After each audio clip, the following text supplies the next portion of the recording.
जब भी हमारे साथ कोई कुछ बुरा करता है तो हम ये सोचते हैं कि मैंने तो कभी किसी का बुरा नहीं किया, फिर मेरे साथ ऐसा क्यों हुआ।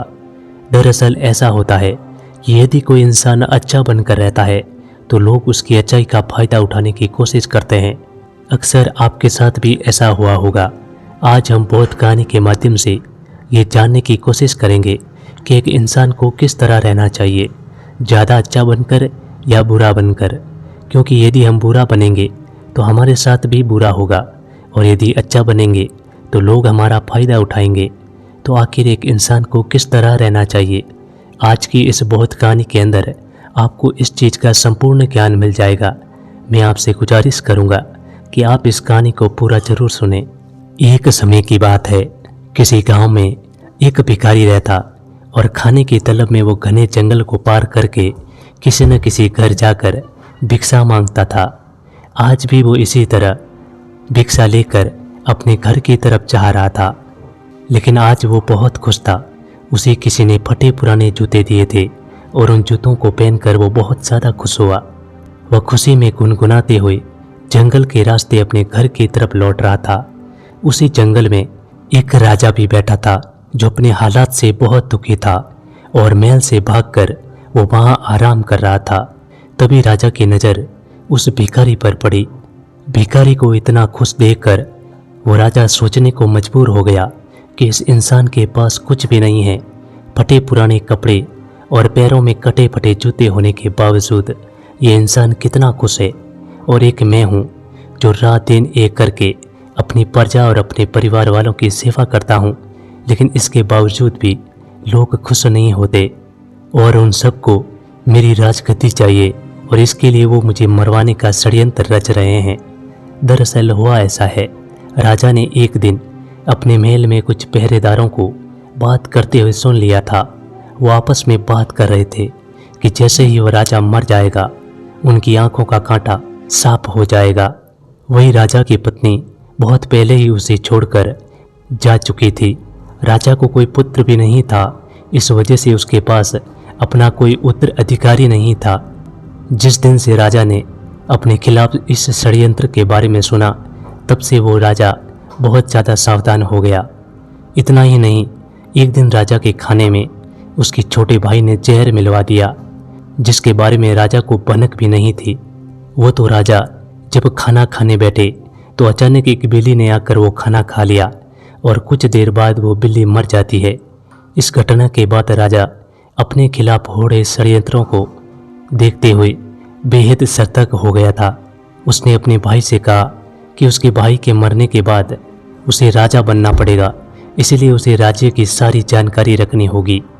इसी वजह से एक दिन उन्हीं सब बातों से परेशान होकर वो राजा राजमहल छोड़ देता है और बिना किसी को बताए वहाँ से भागकर वो जंगल में आकर बैठ जाता है। वह जंगल उसकी नगरी से बहुत दूर था, इस वजह से उसे वहाँ कोई पहचान नहीं पाता। राजा जंगल में बहुत दिनों से था, जिस वजह से उसके बाल भी काफ़ी लंबे हो गए थे।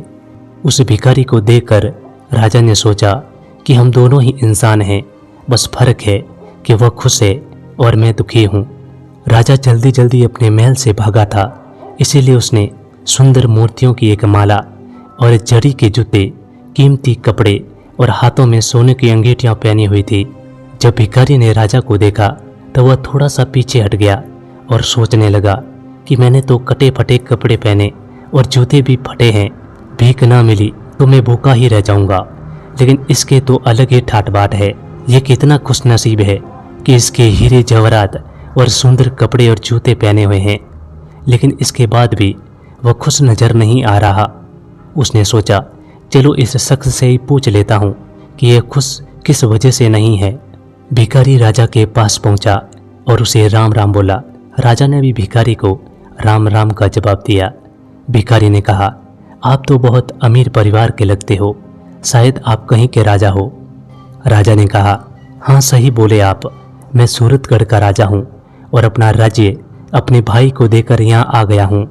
मेरे घर वाले दौलत के चक्कर में मुझे मरवाने का षड्यंत्र रच रहे थे, उसी से बचने के लिए मैं यहाँ पर मन की शांति के लिए आया हूँ। काफ़ी दिनों से मैं ऐसे हालात में ही हूँ मेरी लंबी दाढ़ी देखकर लोग मुझे भगा देते हैं। रास्ते में जो भी फल फूल मिलता है वही खाकर गुजारा कर लेता हूँ।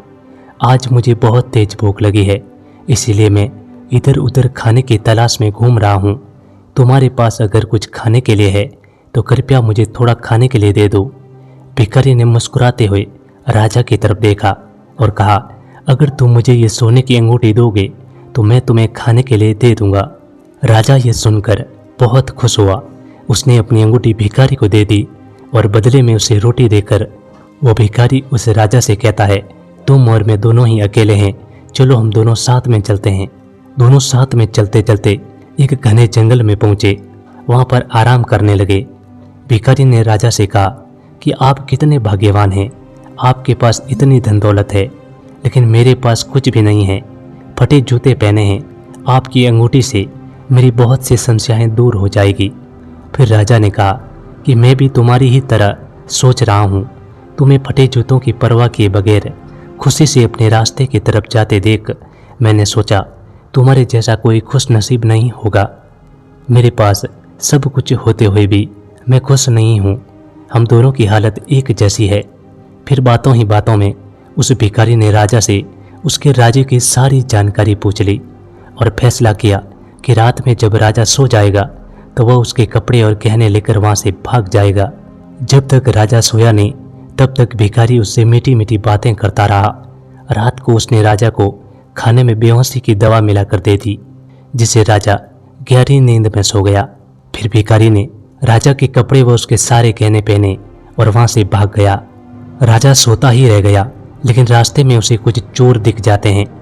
उन्होंने उसे राजा समझकर पकड़ लिया और उसके सारे कपड़े और गहने छीन लिए। अब भिखारी के पास सिर्फ धोती ही बची थी। चोरों ने सब कुछ लूटने के बाद उसे एक पेड़ से बांध दिया और उससे पूछने लगे कि वह कहाँ का राजा है।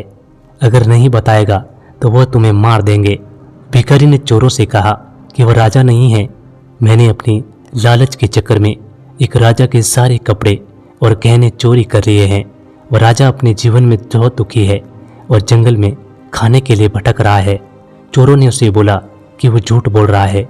उन्होंने फिर से उसे पूछा कि तुम कहाँ के राजा हो। भिखारी ने चोरों को बताया, राजा राय प्रताप है जो सूरतगढ़ का राजा है।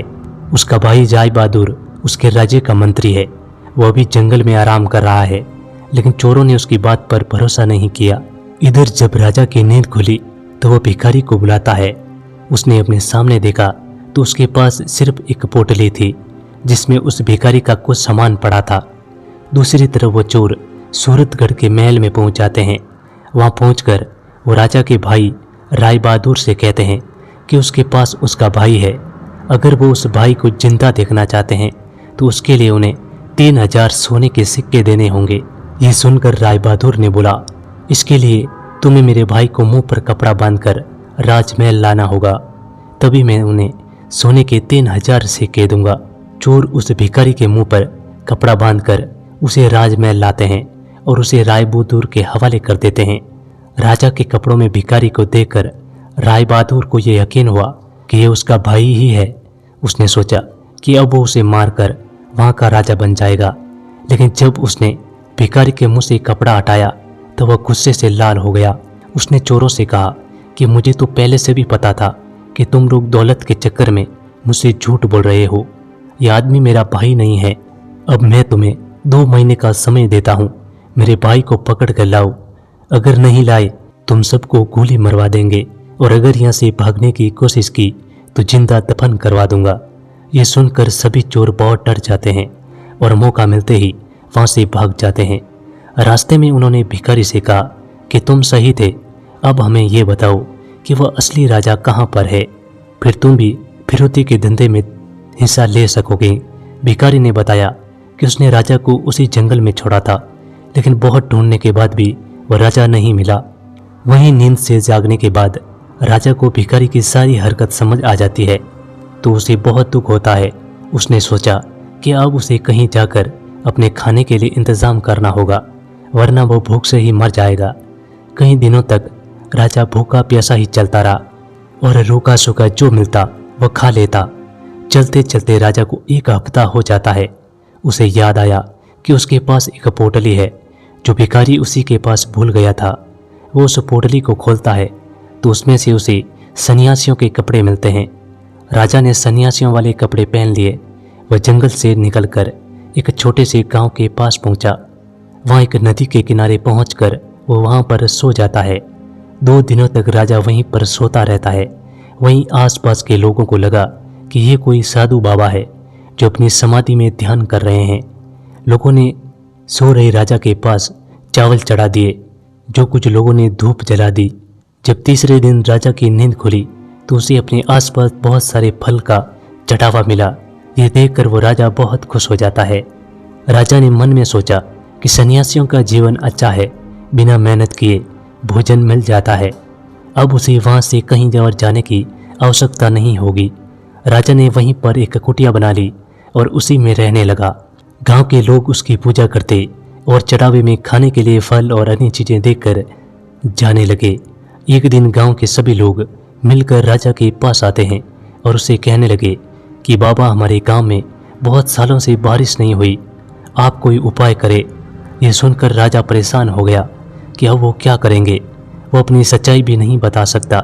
उसने लोगों को बोला कि इसके लिए उपवास करना होगा और अगले 2 महीने तक कोई भी इस कुटिया के आसपास नजर नहीं आना चाहिए।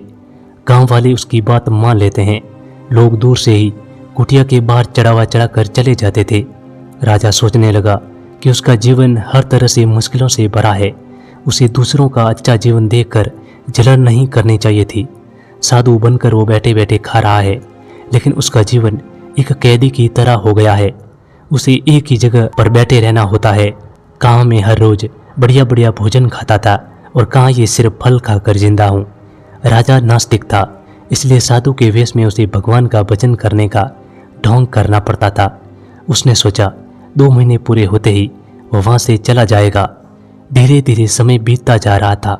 एक दिन राजा परेशान होकर खुद ही भगवान से कहने लगा, हे भगवान, मुझे बचा लो, आप ही कोई चमत्कार कर दो।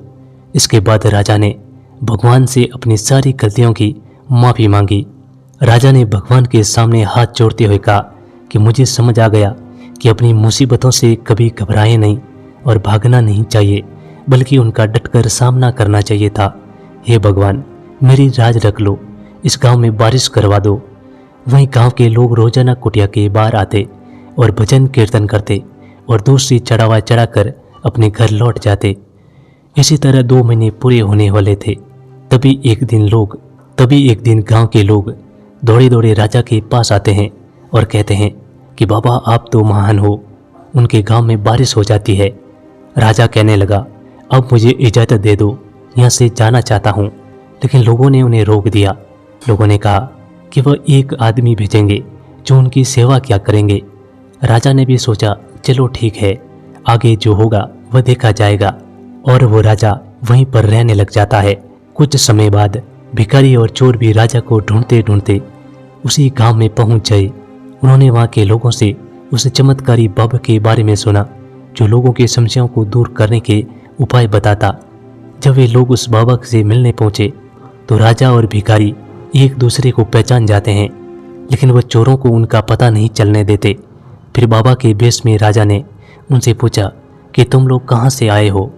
इसके बाद भिखारी ने राजा से सारी सच्चाई बताई कि मैंने लालच में आपके सारे कपड़े और जेवरात चुरा लिए थे, लेकिन उन्हें पहनने के बाद उनके पीछे चोर पड़ जाते हैं। उन चोरों ने मुझे लूट लिया और पूछताछ करने लगे कि तुम कौन हो। तो मैंने खुद को आपके बारे में बताते हुए आपके राज्य की सारी जानकारी दे दी। उसके बाद वो चोर मुझे राजमहल ले गए। वहाँ पर 3000 सोने के सिक्कों में मुझे आपके भाई को देने वाले थे। आपके भाई ने बताया कि वह आपको मरवाना चाहता है और खुद वहाँ का राजा बनना चाहता है, लेकिन जब उसने मेरा चेहरा देखा तो उसने मुझे पहचान लिया और चोरों को 2 महीने के लिए आपको ढूंढने निकालने के लिए कहा है। तभी से हम सभी आपको ढूंढ रहे हैं। भिखारी ने राजा से कहा, तुम साधु बनकर इन चोरों को कहो, क्योंकि आप जो भी कहेंगे ये चोर मान जाएंगे।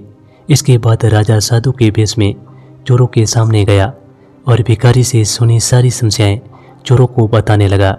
ये सुनकर सारे चोर हैरानी में पड़ गए। उन्होंने राजा से बोला, बाबा, हमें इस परेशानी से बाहर निकाल दो, हम आपके सच्चे भक्त बन जाएंगे। राजा ने कहा, तुम लोग मुझे उस राजा के महल में ले चलो, मैं वहाँ जाकर खुद ही सब कुछ देखना चाहता हूँ। महल में कहना कि तुम्हारे साथ एक बहुत बड़े साधु महात्मा आए हैं जो हर व्यक्ति का भूत और भविष्य बता देते हैं। चोर और भिखारी और साधु बने राजा को अपने साथ लेकर सूरतगढ़ के महल पहुंच जाते हैं। चोरों ने राजा के मंत्री भाई से कहा कि हमारे साथ एक बहुत बड़े महात्मा आए हैं जो आपको आपके भाई राजा राय प्रताप से मिलवा सकते हैं। राजा अपने भाई को बहुत प्यार करता था, लेकिन अब उसे पता चल गया कि उसका भाई उसके खून का प्यासा है। महल में साधु के रूप में आए राजा की खूब सेवा की गई। फिर उसका भाई उसके पास बैठकर बोला कि बाबा कृपया मुझे मेरे भाई से मिलवा दें, आज मैं उस राज्य का राजा बनने जा रहा हूँ। मेरा भाई बिना कुछ बताए महल छोड़कर चला गया है। फिर वो साधु के रूप में राजा चोरों के पास गया और उससे कहा कि मैं थोड़ी देर के लिए उसका भाई राजा बनना चाहता हूँ। फिर उसने अपने भाई राज से कपड़े पहने और राज दरबार में चला गया। ये देखकर पूरी प्रजा हैरान थी। सभी लोग राजा को वापस आकर देखकर उसकी जय जयकार करने लगे। उन्होंने राजा से पूछा कि वो इतने दिनों तक कहाँ पर थे। वहीं राजा का भाई ये देखकर हैरान रह गया। वह लोगों से कहने लगा कि ये उसका भाई नहीं है, बल्कि ये तो वो साधु है जिसने थोड़ी देर के लिए मुझे अपने भाई के रूप में मिलवाया है। वह अभी अपने असली रूप में आ जाएंगे और बाबा बन जाएंगे। राजा ने भी सभी को समझाते हुए कहा कि मैं थोड़ी देर के लिए अपने असली रूप में आ जाऊंगा। इसके बाद सभी लोग राजा के भाई का अभिषेक करने लगे। वह जैसे ही राजा की गद्दी पर बैठने वाला था, जैसे ही साधु बने राजा ने कहा, मैं खुद अपने भाई को राजा बनाना चाहता हूँ। लेकिन एक दिन मैंने महल में लोगों को मेरे खिलाफ हो रही साजिश के बारे में बात करते हुए सुन लिया था। मुझे कभी भी ये नहीं पता चला कि इन सब के पीछे मेरे भाई का हाथ है। अगर मेरा भाई मुझसे अपने राजा बनने की बात कहता तो मैं खुशी खुशी उसे राजा बना देता, लेकिन उसने मुझे जहर देकर मारने का प्रयास किया। लेकिन जिस पर भगवान का साया हो उसका कोई क्या बिगाड़ सकता है। ये सुनकर राजा का भाई राय बहादुर बोलने लगा, ये साधु कुछ भी अनाप शनाप बोल रहा है, ये हमें ठगने का प्रयास कर रहा है। उसने राजा को धमकी देते हुए कहा कि तुम यहाँ से जल्दी से दफा हो जाओ, वरना तुम्हें धक्के मारकर महल से बाहर निकाल देंगे। राजा का एक वफादार सेवक था। साधु बने राजा की बातें सुनकर वह रोने लगा और रोते हुए बोला, मैंने आपको पहचान लिया है, आप ही हमारे असली राजा हैं, मुझे क्षमा कर दें। मैंने ही आपके खाने में जहर मिलाया था। इसके बदले आपके भाई ने मुझे 1000 सोने के सिक्के देने का वादा किया था। आप मुझे माफ़ कर दो, मैं आपका असली गुनहगार हूँ। इसके लिए आप मुझे जो भी सज़ा देंगे मैं इसके लिए तैयार हूँ। अब राजा के जीवन की सारी सच्चाई पूरी प्रजा को पता चल गई थी। सभी लोग राजा के मंत्री भाई को घृणा की नज़रों से देख रहे थे। राजा ने अपने महल के मंत्रियों को आदेश दिया कि अपने महल से अपने भाई को बेदखल कर दे। उसे आज ही 1 साल के लिए वह राज्य छोड़कर जाना होगा। अब उसे अपनी गलती का एहसास हो जाएगा तो वो महल में वापस आ सकता है और अपना काम वापस संभाल सकता है।